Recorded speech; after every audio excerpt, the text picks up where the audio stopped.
ராதே கிருஷ்ணா. வணக்கம். நான் சிகியம்மா பேசுகிறேன். சிவபெருமானின் 64 திருவிளையாடல்களை தினம் ஒரு திருவிளையாடலாக பார்க்குறோம்.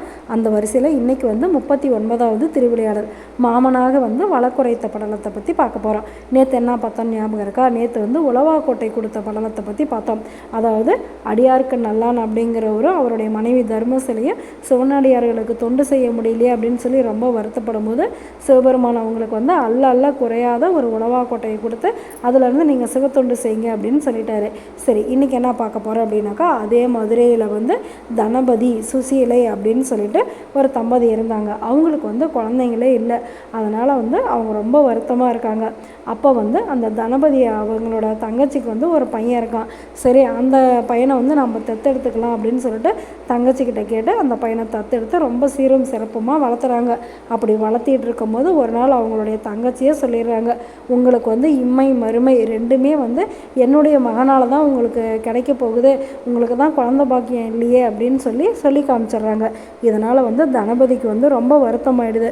உடனே அவர் என்ன பண்ணுறாரு, எல்லா சொத்தையும் தன்னுடைய தங்கச்சி பையனான வளர்ப்பு மகனுக்கு எழுதி வச்சுட்டு, வா அடுத்த பிறவிலையாவது நம்மளுக்கு குழந்தை பாக்கியம் கிடைக்கட்டும், சிவபெருமானை நோக்கி தவம் இருப்போம் அப்படின்னு சொல்லிட்டு தன்னுடைய மனைவியை கூட்டிகிட்டு வந்துடுறாரு.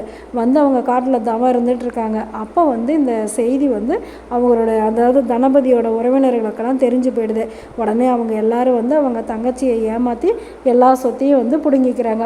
உடனே இந்த தனபதியோட தங்கச்சிக்கு ரொம்ப வருத்தமாயிடுது. சிவபெருமானை போய் தஞ்சை அடைகிறாங்க. நான் எங்கள் அண்ணனை திட்டினது தப்பு தான், என்னை மன்னிச்சுடு. இப்படி என்னுடைய பையனுக்காக அவங்க கொடுத்த சொத்தை உறவினர்கள் எல்லாருமே எடுத்துக்கிட்டாங்க, நீ தான் காப்பாற்றணும் அப்படின்னு சொன்னதுமே, சரி நாளைக்கு வழக்காடு மன்றத்துக்கு அவங்களெல்லாம் வர சொல்லு அப்படின்னு சொல்கிறாரு. வழக்காடு மன்றத்துக்கு அவங்கெல்லாம் அந்த உறவினர்கள் எல்லாம் வரும்போது சிவபெருமான் என்ன பண்ணுறாரு, நம்மளுடைய சோம சுந்தரேச சொக்கநாத பெருமான் அந்த தனபதியோட வடிவத்திலே வந்துடுறாரு. இவங்க சொல்கிறதெல்லாம் பொய்யே, நான் என்னுடைய தங்கச்சி பையனுக்கு தான் இந்த இடமெல்லாம் எழுதி வச்சேன் அப்படிங்கிறாங்க. உடனே அவங்க என்ன பண்ணுறாங்க, வந்தது தனபதியே இல்லை அப்படின்னு சொன்னதுமே உடனே அவர் ஒவ்வொருத்தரை பற்றியும் எடுத்து சொல்கிறாரு. சொல்லும்போது உடனே வந்தவங்க எல்லாருமே ஒத்துக்கிறாங்க.